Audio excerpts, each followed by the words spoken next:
It's time for a change. I'm telling you right now, this is gonna skyrocket. Enough with the suits. Warren Buffett? More like Little Miss Muffet. This is the digital age. Transfer my money or I swear to... The power is at your fingertips. I'm up $2,000 today, and I kid you not, I've got no clue why. Welcome to CorTrades. Well, it's been 2 months since our last pod, and according to President Biden, we have a booming economy. Did you see that today? Everyone kind of was like, wait a second, what? Have you seen gas? Have you seen inflation? But we have had a little bit, it was a rough kind of end to winter, and we have had a little nice stretch here last month, but I wouldn't call it booming, sir. No, definitely recovering. I think over the month of March, when I looked a couple days ago, we were up recovered I think 5% or so. Yeah. But still lost since the beginning of the year, that's for sure. Yeah, no kidding. Yeah. Let's get to some business news since we last met, and we'll kind of react and respond. Sony responded to Microsoft when they bought Bungie, which may not, just from itself, you may get notoriety from, but they're the maker of Destiny. There was a Halo. And Halo too. Okay. There was a spending spree on video games of $150 billion. Now you're seeing games that are just awesome, right? Have you gotten Elden Ring or any of you guys into that? But that's like game of the year. The next generation of consoles are kind of ushering in just crazy video games where it's obviously producing a lot of jobs for kind of software developers. Mm-hmm. Definitely. And I mean, just as technology improves, it's only going to increase the amount of jobs too, even as we get into I'm interested to see when games will shift to mainly VR related. Right. Yeah, like Web3. I see a bunch of postings about people, random people becoming Web3 developers for different Web3 games, which is pretty crazy to think about. We've got some Metaverse tidbits in here too that I think you guys will enjoy. And when are we going to have our own trackpad like that guy I sent you on TikTok? That's the only guy I've seen that has that, where he's literally like Ready Player One, in the Metaverse. I imagine that's, how most households are going to end up with their kids just as it gets more and more popular. We touched on this on Winging It. Spirit and Frontier combined to form the 5th largest airline. That was kind of crazy. I'm trying to think of, I didn't realize it was such a competitive business, the airline industry, but I guess everyone is kind of fighting for passengers. That's like the 2 worst airlines. Yeah, that's like a flying death. That's like a flying death trap combined those together. They're like, hey, we're not making much strides. We should probably suck. We need to combine our brains here and try and figure something out. Yeah. I was shocked that they made up the 5th largest airline. So I guess that was the play by them.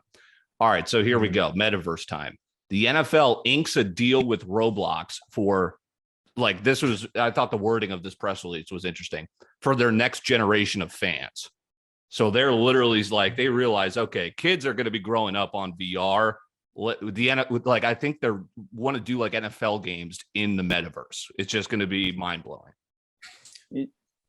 It's crazy to think about that they're putting all their money in that. Is think about when we were kids, it was NFL Play 60, and it was those commercials to go play outside. And now they're buying a video game company. That's crazy. Yes. J. Cole also shouted out Roblox in a feature on a YG song. I mean, just all good publicity there. However, Roblox is down 28% over the last year, like most companies, right? But all huge IPOs traditionally always start with a dip before they grow over time. Okay, this one could get dangerous. Playboy wants to build a mansion in the Metaverse. Whoa. We're there. Yeah. Can we buy NFT early access or something? Right. He was going to be chilling there. We're going to get a virtual Hugh to interact with. Those who watch Pam and Tommy, is Pamela going to be there? Hey, Playboy making some moves lately. I think that's interesting. I don't even know what to expect for the Metaverse. That's going to be funny as hell. Playboy is down 10% over the past year, however. Kathy Wood predicts Bitcoin to $1 million by 2030. Holy shit. That'd be nice. That is- Be nice.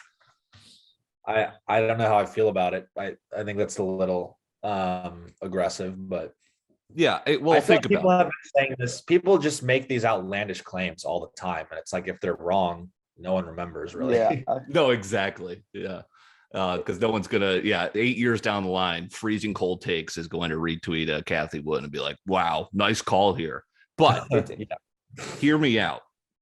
Down 19% over the last year, Bitcoin, right? But up 4,400% over the last 5 years. So, Yeah. maybe it's not. So that's the thing. 2030 is 8 years down the road. Who knows, Kat? Mhm.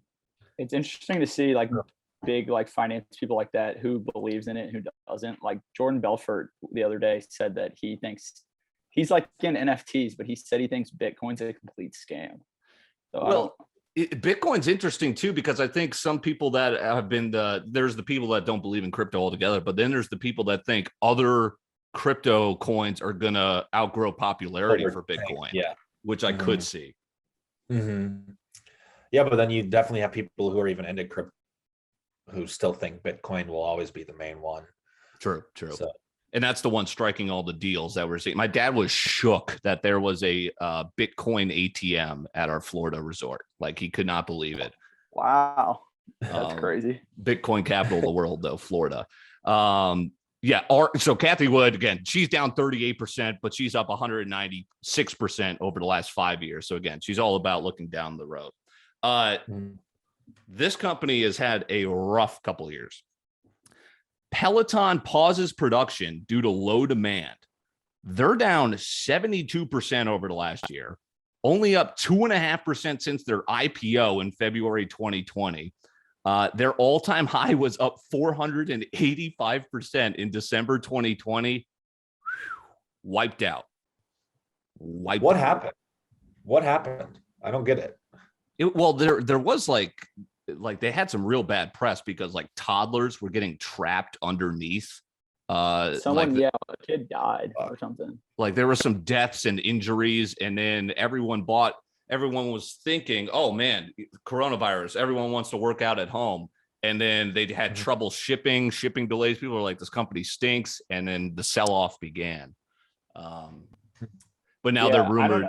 Sorry, go ahead, Jack. I was just gonna say there's also a lot. There's like my mom and her boyfriend got a knockoff brand one that does the exact same thing for like $1,000 cheaper. So I think it might have to do with how expensive they are too. It's hard to sell. Yeah, they got competed out almost. Now that they're getting absolutely slaughtered in market cap, Amazon is rumored to buy them. Amazon bought MGM. We talked about that on Winging It as well. So nothing really to clarify there. Spotify buys Chartable. Now, what Chartable is like it's like for media agencies, advertisers. Like it basically ranks all the podcasts. Like I use it because I like to see where we're at. The only reason I heard about this was because I literally logged into Chartable and they were like, "We have been bought by Spotify." I was like, what? I was like, what does this mean? But it is crazy that just any company can be bought at any time. Bigger fish eating little fish. How does Chartable make money? Just off ads or just from their data? Service? Like their data being just valuable, because obviously people like to know which podcast is doing well. So that's a valuable kind of asset. And Spotify was like, hey, we won all the podcasts, so we obviously won all the data. Okay. Apple, I thought this was fascinating. Apple inked their first live sports deal with the MLB. They're doing like Friday broadcasts, which was basically just like, they're not going to, Apple and Amazon are fighting for our lives. Amazon, we use it every day. Apple is in our pocket, on our heads. We're using it right now. Those are the two mega companies just basically fighting for all of humanity. It's crazy. So do you have to have Apple TV then to watch the broadcast that they put on? Correct. It's like what Amazon did when they first dipped their toe into the NFL. Hey, select Thursday night games, watch on Amazon Fire TV. Now they're the exclusive home for Thursday night football. So Apple's getting their feet wet, and it's just going to be Apple and Amazon. I think that's going to be our new cable. It's so interesting. Google's trying, but they'll likely, like they have no one likes Google phones. What the Google Pixel, the fake Alexa. Well, I guess Alexa's Amazon, but they're all knockoffs. They'll always have the Google search bar, the internet searching, but that's about it. Yep. Okay, so I love driving. I hate being in a car. Well, maybe I won't hate it so much anymore. HoloRide partners with Audi to give virtual reality to passengers in their vehicles as you're driving. And it's just like you're just in the metaverse as a passenger. I don't know if that means custom VR headsets for all passengers, but Audi's a big brand. That's safe. Well, the passengers. It's the passengers. Yeah. The driver's gonna do it. Got it. Yeah, no, that'd be pretty sick. Or if what if they partnered with Uber? Yes. It's like every Uber you took, you got a VR headset. But then the Uber, you get a bad Apple Uber driver and he just kidnaps you and you don't even realize it because you're just chilling in. Yeah, that's pretty risky, I guess. You put something in your drink while you're fucking doing something. DoorDash announced something that is return a package. So basically the DoorDash person comes to your house and you have the option of giving them a piece of mail that they take to the post office. Hey, why not? These people are just driving everywhere. I thought that was smart. What's like the what accountability do they have for that though? Good point. Like, what if they just steal it? Yeah, I think they got some kinks to work out, but when I saw it announced, I was like, what if you just give them like the heaviest fucking package ever? You're like, hey, thanks. Yeah. I don't have to help you, do I? No, I mean, I think it's definitely a good idea in theory, but if like you're returning something, but that person could just easily steal it, but just say they took it to the post office, I feel like. True. I wonder if it's in the app, maybe it ruins your DoorDash rating. Like they'll keep something about it. Yeah.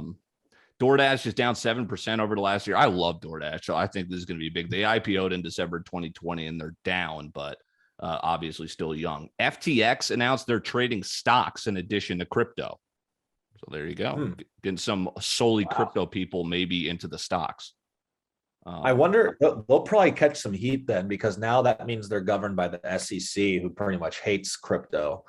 So it'll be interesting to see how that plays out. Or maybe it's a sign that, sorry, Jack, maybe it's a sign that they're easing tensions and they're maybe getting closer to striking a deal or something.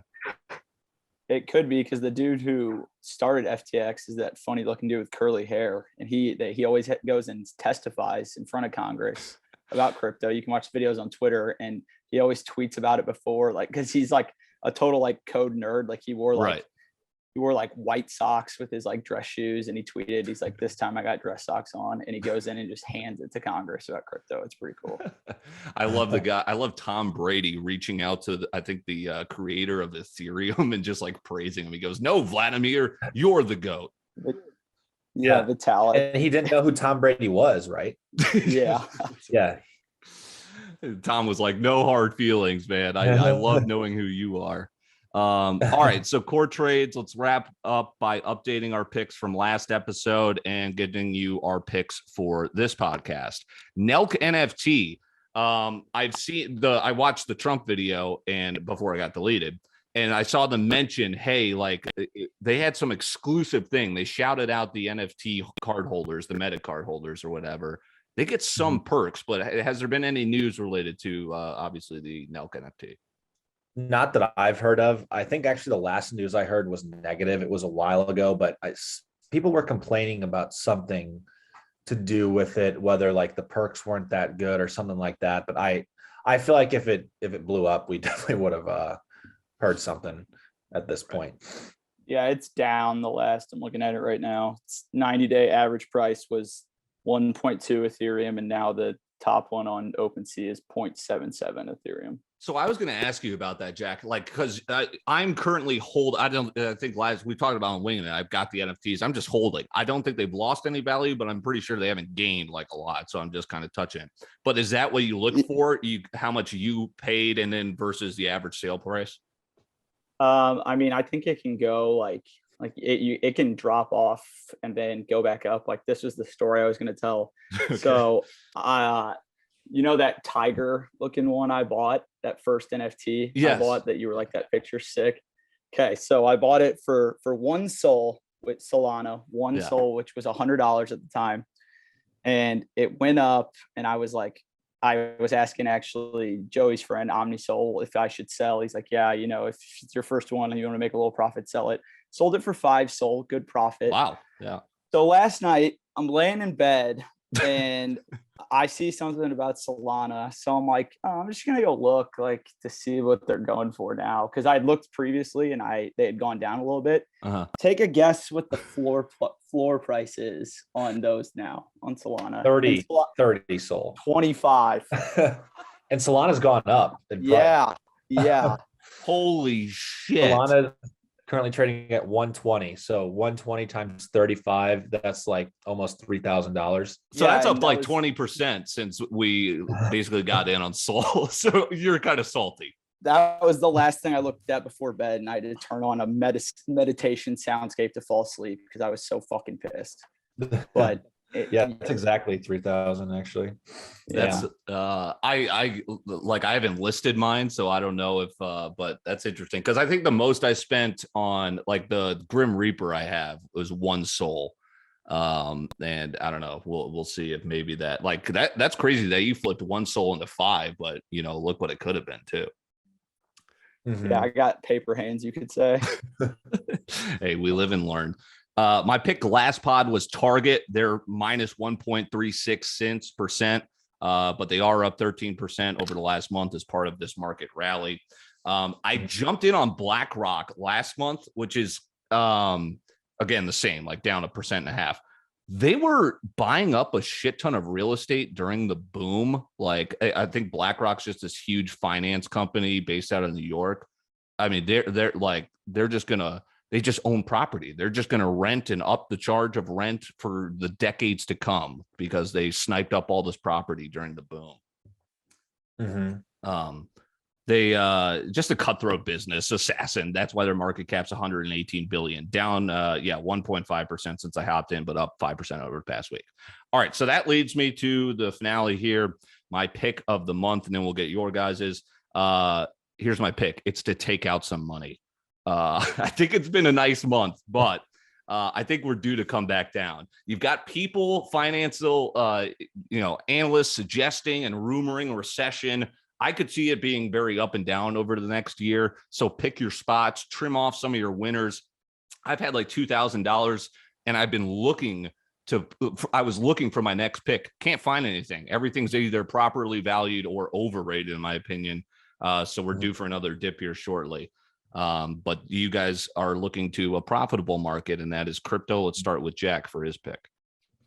Yeah, my pick is actually Solana because in the month of April, they are integrating with OpenSea finally. So you can buy their NFTs on there instead of just Solana marketplaces, and OpenSea is like the biggest one. So I think that's definitely going to make the price go up with more access to trading those. Mm-hmm. Funny enough, I have two things. My pick is also Sol, though. I started buying into it pretty recently. Got in at like $88. It's currently at 120. It's up about over the past week. Actually, it's up $25 per share. But also to add to your point, well, actually also to add more to Sol, I've been reading. Our friend here is really into crypto. Sent me some stuff about it. How it's like when games are going to shift to like when NFTs are basically going to become video games.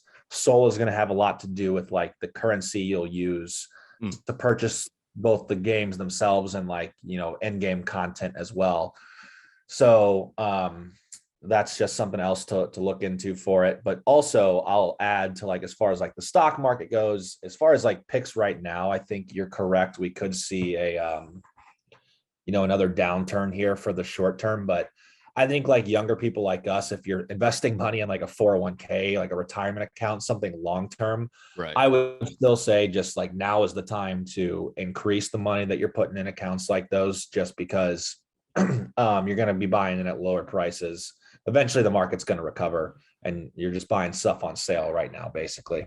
No, that's a great point. Like, I think it's going to be very up and down for the year to come. Like, it's going to be, a 1 month rally, a 1.5 month rally, 2 month downturn, just very turbulent. So you got to pick, right. Mm-hmm. You got to pick your spots when it's down, buy, when it's up, trim.